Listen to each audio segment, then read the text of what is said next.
Good afternoon, everyone. As you know, I am Kathan Shukla. Currently, I'm working as an assistant professor at Ravi J. Mathai Center for Educational Innovation at IIM Ahmedabad. I joined recently. Earlier, I was at the University of Virginia. I worked there as an educational researcher, as well as I finished my PhD from there itself. My area of work is school climate. Specifically, I work on social emotional factors within schools, and today, of course, I will be talking within that domain. And this session is going to be quite interacting, okay? So you also need to be involved, so it's not just going to be one-way lecture, all right? So, and the format is also a bit different because I will be talking about three different characters, okay, and their story. So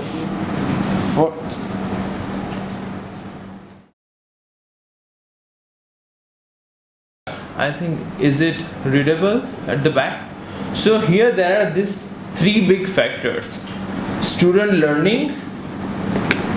So this may be working. No, not working. So student learning is at the kind of center. Then we have teacher quality of teachers, and then assessment practices. So within student learning methods, we kind of the overall pattern that we see when students say that they are studying, what are they doing? Let's say studying for some sort of exam or some sort of test, okay? So if you want to crack the board exam, okay, the actual method that you use is you prepare a model response for all textbook questions. That's one thing you do. Then practice reproducing this model response in timely manner, and do that once you close the textbook, you should be able to do that effectively, right? So that's actually something. If you are able to do that, you are then good student, all right? And that is also linked with the assessment practice, because the assessment focuses on lower levels of cognition, mainly knowledge and understanding levels. And then key to success is reproduce model responses in timely manner. That is, in a way, that's the key that you can use. So if that is the success, academic success, if that is how it's been measured, newspapers also report, okay, top rankers, board examination, top 10s, these are the people. So then the teacher has to focus on completion of syllabus, all right? And because the books are so dense, okay, if you want to really do that practically, then lecture method is the most efficient method, right? Because you have to focus on content, that's it. Just focus on content, you'll be able to complete it. So focus on them, and then encourage memorization, because, okay, if student is able to understand, that's better, but if you are not able to do that, still at least memorize this. At least last 5 papers or last 5-year question papers, just memorize the answer, the model responses.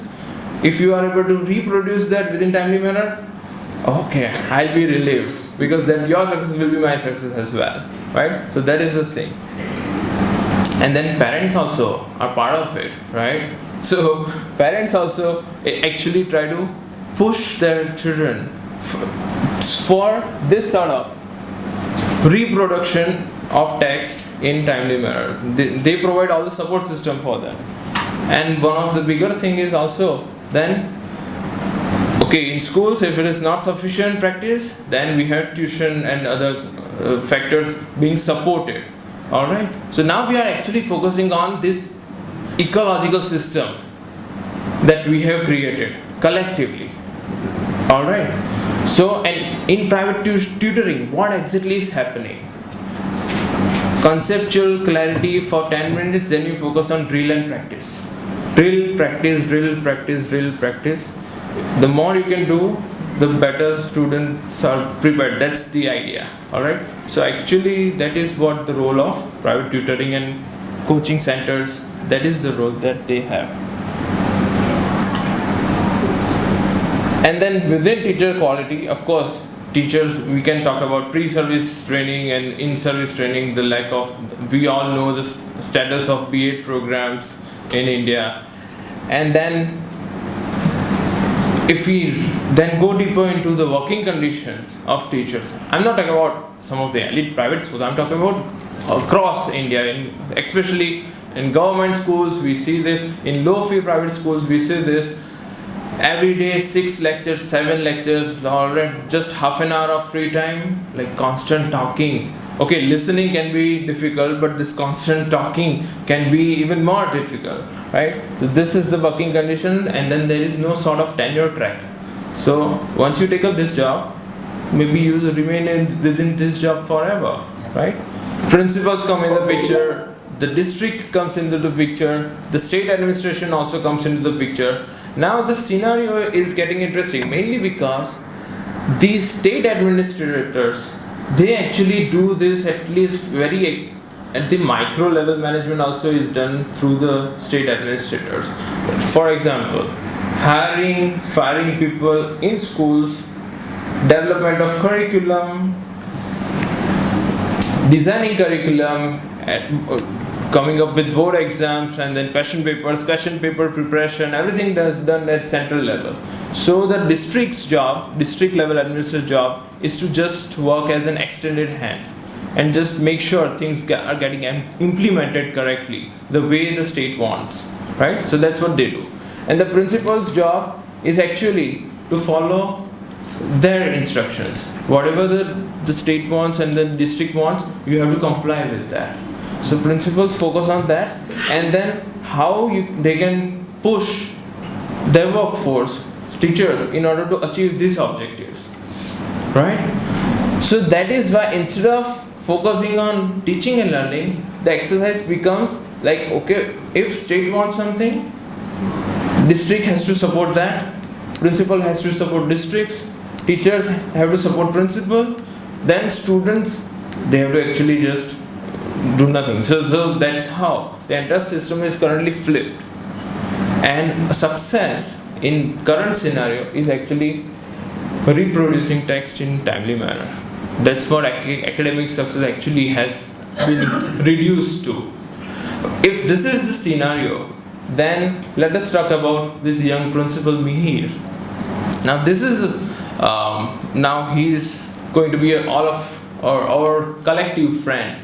So Mihir, he is very young and dynamic. He's some sort of idealist also, and sharp guy. He had a choice of becoming, let's say, choose any other profession, but by choice he came to teaching. So he taught in one of the government schools in Vidyapit. This is in Ahmedabad for about 6 years, and then because he was the smart person, so he cracked this test.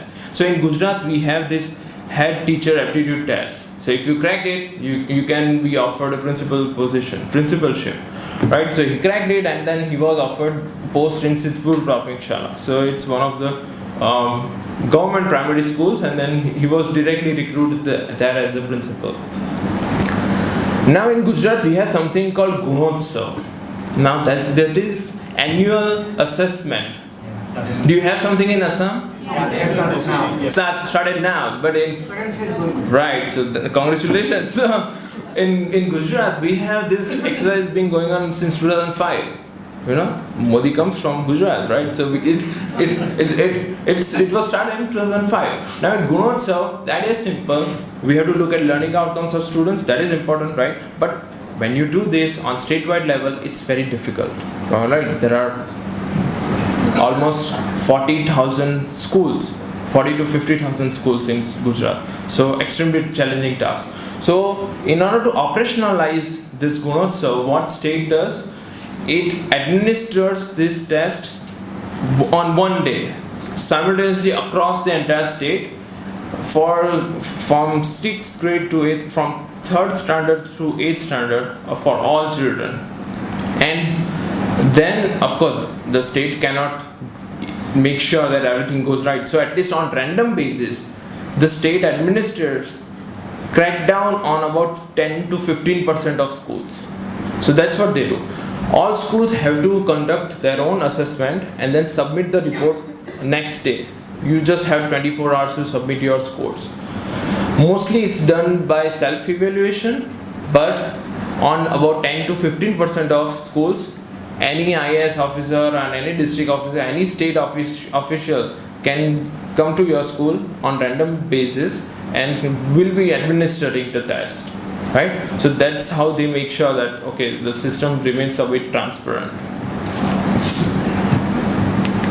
So Mihir, when he became principal, so it was his first year, about let's say 6-7 months gone by, and then this usually happens in February, right? When you have almost finished the entire year. So so last year, earlier year, they had achieved B grade. Now entire state takes it very seriously because all schools are ranked based on this score. Alright, so then that is his ranking, and if you are in D grade, alright, so you better be prepared for some severe punishment, right? So that's how this pressure is also there. So to perform, to show academic outcome. So Mihir's last year result, he saw it was about B grade, and then when he made sure everything went smoothly and correctly in transparent manner, so the scores were far below earlier year.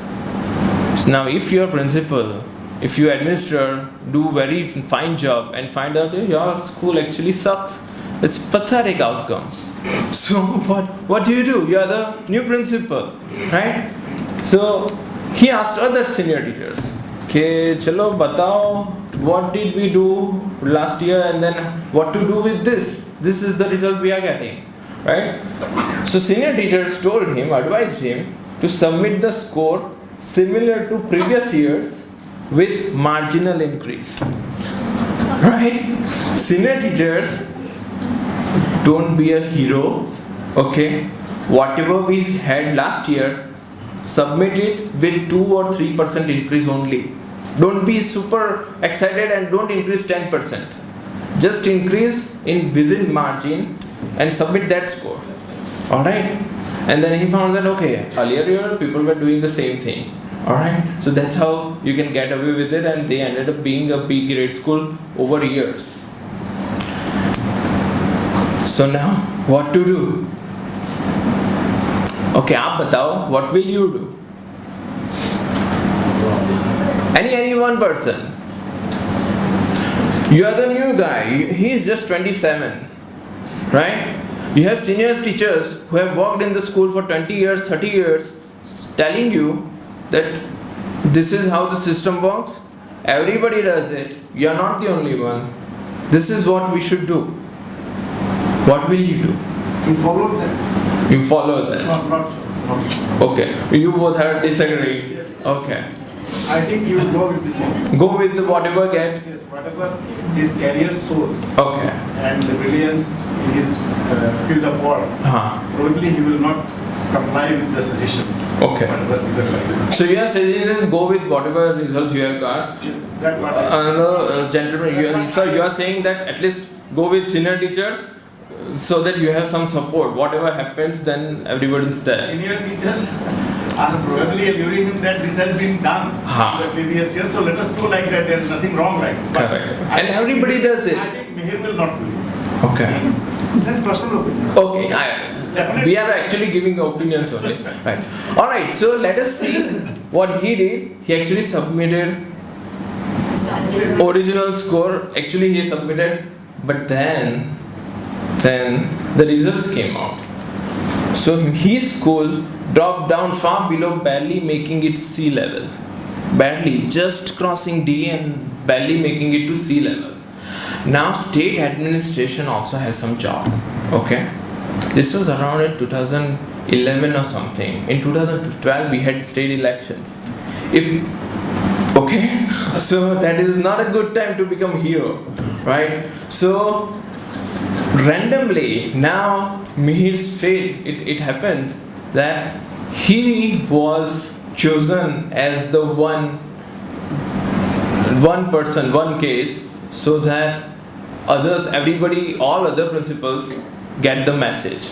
Alright, so he was called in Chintan Shibir. We have something called Chintan Shibir, right? Where all this education, entire cadre belonging to education sector, they get together and then think. But actually, it's not really thinking. It's about also taking some accountability in acting. So then Mihir was called upon and publicly humiliated, severely humiliated, and all district officers, and then smashed him like anything. Of course, mainly maybe because he was a soft target, young fellow, alright, you can just, and then also they also wanted to probably demonstrate that somebody young but looking a bit also smart, and if we can just represent that person, then Baki to koi anybody can come and then we won't leave you. You have to deliver. TV cast on it.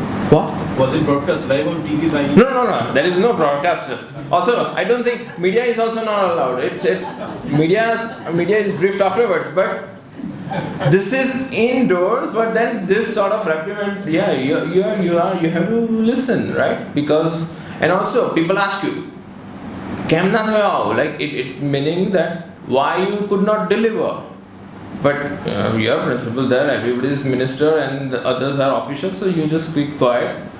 People ask you questions, but you are not supposed to answer. You are just supposed to listen. Alright? So that's what happened. So he was severely humiliated there. And when he came back to the school, what do you think would have happened? किसने कहा था hero बनने को? Who asked you? Huh? Why were you so daring? Who asked you to do this? We told you beforehand, this is going to happen. Right? Still you went ahead. Alright. So then they also he turned out to be a laughing stock. Right? His own teachers, everybody was just laughing behind his back that okay.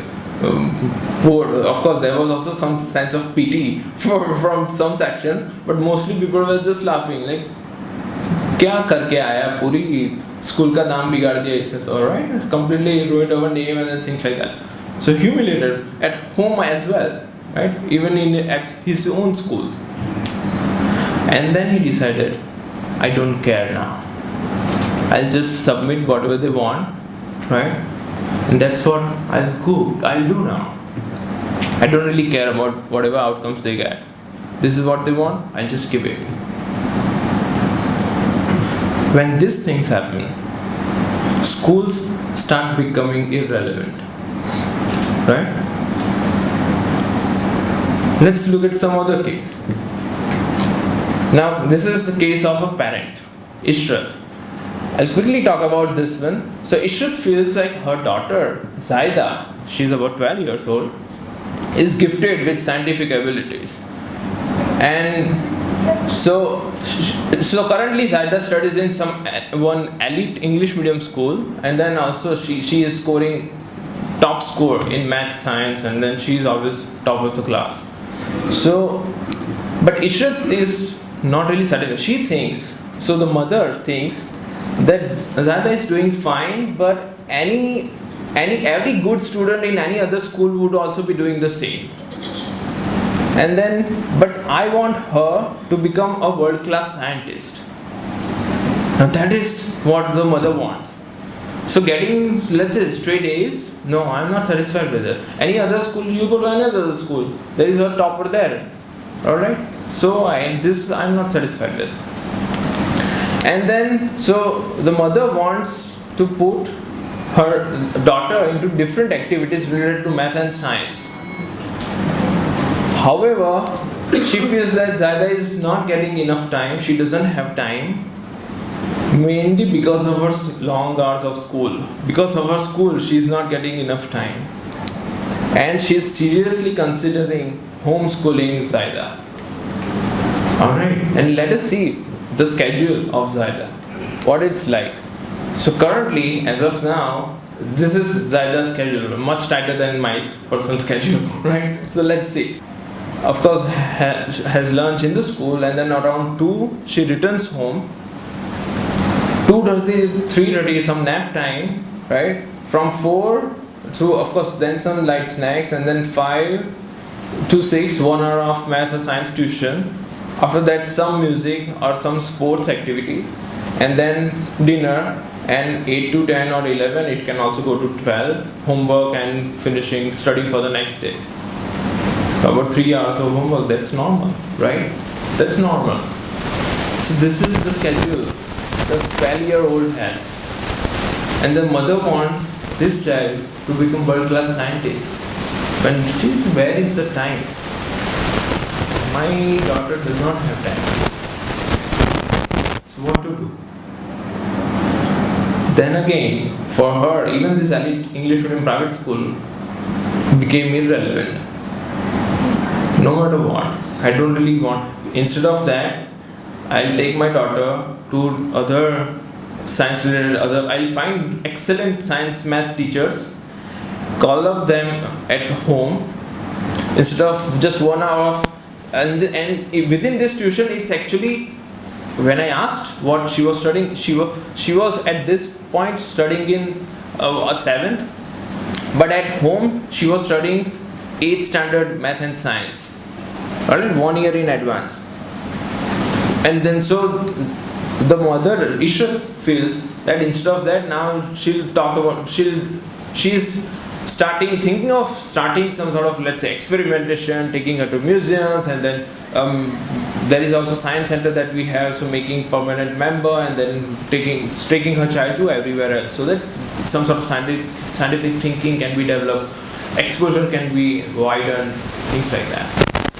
But then in this case again, the school started becoming as an obstacle and then becoming irrelevant for the mother. Now let's see a case of Chirag, around 14-year-old student's side. So his father is a non-working alcoholic, right? Doesn't work entire day. He just stays at home, or else in the Nukkad. We have you guys have something called Chauraha, and then crossroads there are some panwalas around. So he just sits there, gossips around with his other friends, also non-working fellows, right? So absolutely no contribution to the child or the family. Chirag's mother works as a cook, all right. So here actually we are talking about less privileged family. So economically they have severe hardships. Now every night, so both these parents, so mother as well as father, Chirag's father, they have aggressive confrontations. So when every night they fight, and then because he's alcoholic, most times he doesn't really have any senses what he's saying, he is just beating his wife, and then the wife is also shouting and beating, throwing things back. So that's almost every night scenario. So Chirag has now stopped going to the school, and when people asked, so the concerned teacher asked him, he said that I have started a tiffin service with my mother, and we need to set up this business, and I'm required here. We have to set up, we have to get on our feet. Now the teacher is worried mainly because this guy Chirag is actually a really good student. He's one of the toppers in top 5. And this is his 9th standard.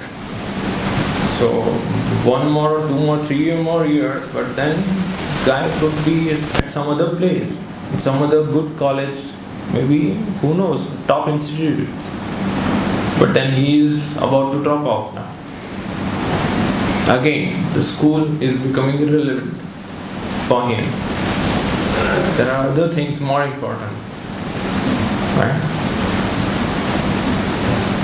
So that is the case. Like, what exactly, if we go back to this first sort of slide, current scenario, how can school be relevant?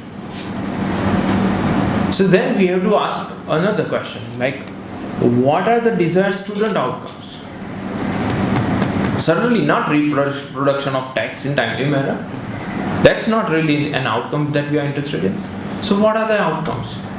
And related question is, what are the factors affecting these outcomes? So what is the schooling experience that can influence those outcomes? That becomes bigger question. And then of course, if I start taking your views, so there would be some academic outcome, there would be some non-academic outcomes, some learning motivation, inquiry-driven approach, curiosity, social skills, right? Value system, all things start coming up, right? So those things can be clubbed in academic, psychological, or behavioral outcomes, right? We can also include physical outcomes, but let us say school at some point focuses on these two big domains: psychological, behavioral outcomes here, and academic outcomes there. Now, what are the factors within school system, within school experience, that can influence these child outcomes? Okay, now I'm asking you a question. What do you think? Fine. Okay. What do you think? Okay, what are the things that we do? Let's say, I can say one thing, that of course teachers teach, right? Take classes, that would certainly at some level influence academic outcomes, right? What else do we do? Anyone want to take a guess or something? Another set of related outcomes: student engagement, that includes academic engagement with the school as well as affective engagement, right? So, for example, when I go to my own school, I don't really remember which class, like which topic I learned how, or teaching methods or something. I actually remember other things, non-academic things, but emotional connection, right? Similarly, a lot of people, and I am a VC, people just paying money, all right, and buying IIMA t-shirts. IIMA doesn't give money to people to wear t-shirts. People spend money and then buy. Why? Because there is this affective engagement with the institute, right? It's emotional bonding, some sort of belongingness that prevails. So that sort of engagement with the school, it's extremely essential.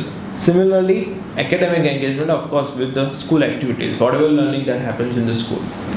And that contributes tremendously to both academic outcomes of children as well as psychological outcomes.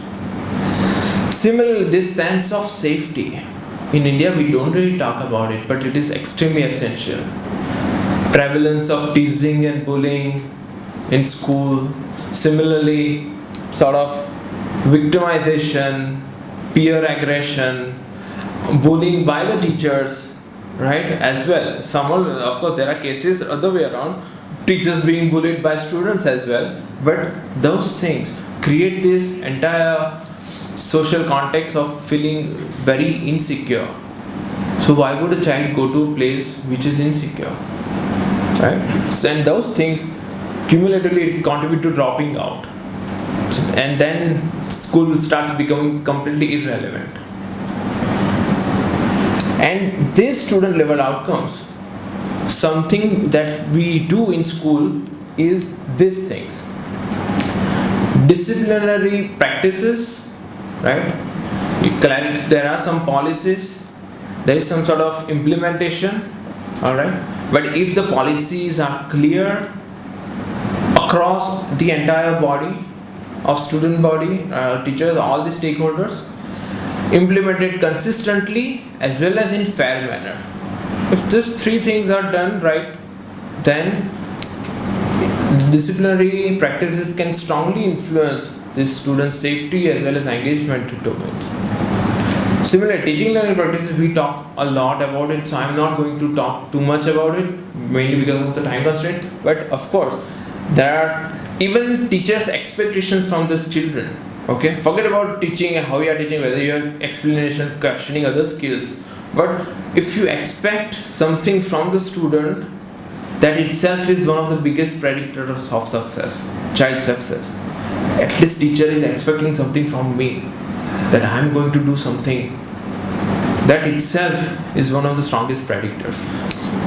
And student support systems. This also includes the sense of community. Alright, relationship between teachers, students. If students are having this some sense of respect?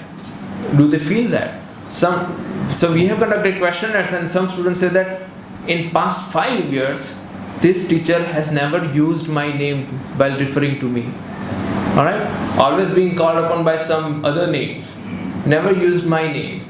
Or never asked me a single question whenever there is class discussion going on. Right? Suddenly all these things start contributing to school being irrelevant. So that's why things are very important, and something we can do something about is also schools management and administration, because they have direct control over these 3 big domains. Right?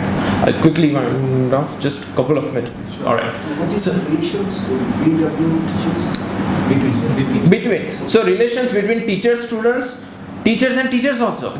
Students know that, okay, what is the relation that this teacher has with the other teacher, right? So it's society, they all know. And then if one teacher is good with me, I'm going to leverage that relationship in order to give something back to the teacher that I don't like, right? Students know that, they do it all the time, right? अरे वो teacher ने तो ऐसा कहा था, आपने क्यों ऐसा कहा? Right? They do this. Why? Because you don't talk to each other. So that also contributes. So relationship between teachers, of course students and students, and of course they also know what is the relation between the administration and the teacher, right? So entire gamut of extracurricular activities, everything contribute to engagement, as well as, for example, class assembly, school assembly, extremely important to build up this sense of community in the school. But if you think that, okay, how is it contributing to math outcome, you may not find any empirical evidence. But it is extremely important to build up this engagement and generate this sense of safety, right? So there are a lot of things that schools do that you cannot really reduce it to some just math or science or, let's say, English outcomes. So this is the entire social emotional ecology that school provides. And here we are not talking about AC rooms or infrastructure or big cricket grounds or anything. We are not talking about hard infrastructure at all. This is the soft infrastructure in the school. The social fabric that the school provides, right? Now, if this is something, then yeah, it is important to me. So now we can say, let's say first, Mihir. If Mihir would have just seen these outcomes, Sidhpur Pratmik Shala is going to focus on these outcomes before being hero. If he would have just gone to his team, alright, his team of teachers, and just gone and asked them, we want to improve this, and in order to do that, I need your support. Because these are the student outcomes, you all agree that we should improve. So people will of course say yes, at least that's why they are there, right? So if you want to improve it, so I want to report the correct so that next year at least we can improve this, work together. But are you guys with me for working together on this? If we show commitment, collective commitment, that yes, for the next entire year we are going to work on this and deliver good results, that turns into good results, alright? So I am ready to be the sacrificial lamb. I will report it, sign it at the bottom, and whatever happens, I take it on me. Is there commitment?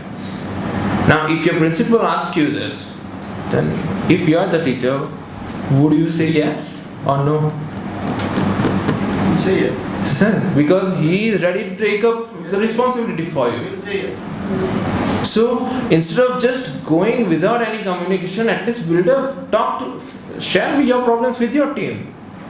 And then if you are ready to take responsibility, at least you have conveyed it. And when the beauty of human social relations is, if after humiliation when he comes back, the team would cheer him as their hero. Because he took up something on all of us, all of our behalf. He was punished because of all of us. Right? So the more bashing he gets there, stronger his own team would be. So that's how you build up your community, right? So the same principle, if he does something else, school starts becoming relevant. Because now there is this sense of community, sense of mission, collective focus on student outcomes, students then share problems with students as well. This is your real outcome. I don't want to lie to the state administrators, but I want your commitment that you take responsibility to work with the school to improve your outcomes. And if they punish me, I am ready to face punishment on all of your behalf. High school students, even the youngest students, they understand this. They will be with you, right? Similarly, all cases, almost done. So all cases can be now relooked at in that fashion, right? So just to conclude, this idea of school climate, it's actually this social emotional fabric that the school provides. And within this fabric, if we keep the student outcomes at the center and start focusing on then how collectively we can use our disciplinary practices, teaching learning practices, and student support systems to target these outcomes, right? So schools, the same school, would start becoming relevant, right? All right, so with that, thank you so much. I'll be happy to have any questions, concern at some point. All right, thank you so much.